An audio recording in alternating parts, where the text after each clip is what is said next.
I'm Tyler Mosley, and this is my final project for Dr. Haas's independent study course for the summer of 2015.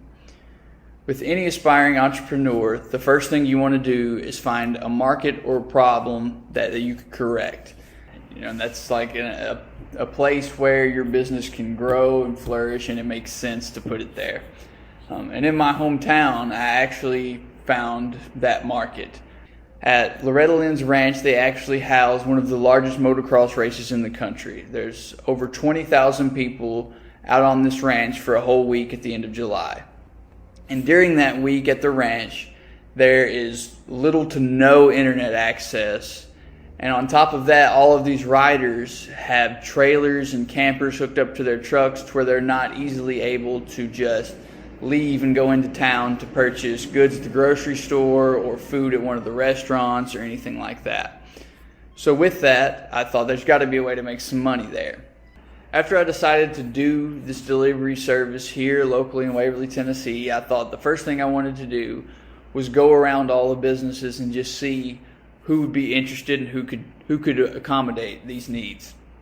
So I went around to every business in town, from Subway to the local pizza place and grocery store and everywhere in between, and just asked them, could you take orders over the phone and let people pay for it with their debit card?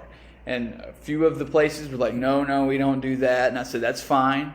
And I just explained to them what I was doing and why I was there and how I'd already went through other channels to make sure that this was going to be, something they could do. And most of the places were able to accommodate that. They said they could take orders over the phone. They would hold it there. They would be happy to have any extra business they could get.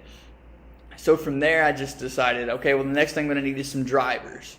So I recruited some people that I knew from the town, my brother, my girlfriend, anybody I could find that would be willing to help me in this endeavor. And I paid them with some of the money they made with their delivery charges, so they reimbursed them for gas and things like that. And then basically it was just a matter of waiting by the phone for a call, and there would be people that would call in and say, yeah, this is John Smith. I placed an order at Subway for 2 foot-long subs, and then they would give me their order. Then I would say, okay, it'll be about 30 minutes. We would run by Subway, give them the last person's last name, pick up the order, carry it out there to them. Then they would give the $10 delivery charge. Occasionally they would also tip. And then from there we just kind of just kept it going throughout the entire week. And through the success it was through motocross, I thought there's got to be a way to keep this going throughout the entire year. So I thought in a lot of rural areas, especially around in my hometown, there are a lot of places that do not get internet access. So from there, I thought we could set up the same delivery service from there. Now, I know a lot of people use the internet to purchase their food and order things online, but this is for mainly people who wouldn't have that as an option.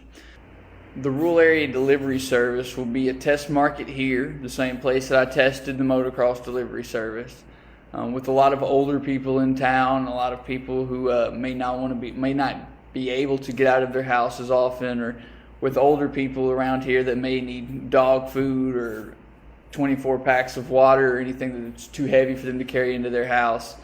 So the test market would be here in Waverly, Tennessee, and if it's successful, we would branch out to other rural communities all across the nation. I feel like it's something that could be wildly successful.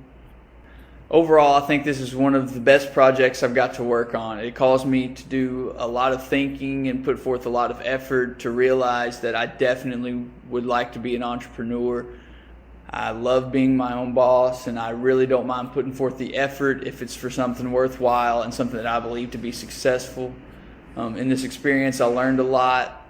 Wouldn't trade it for anything. It was one of the greatest experiences I've had as a college student.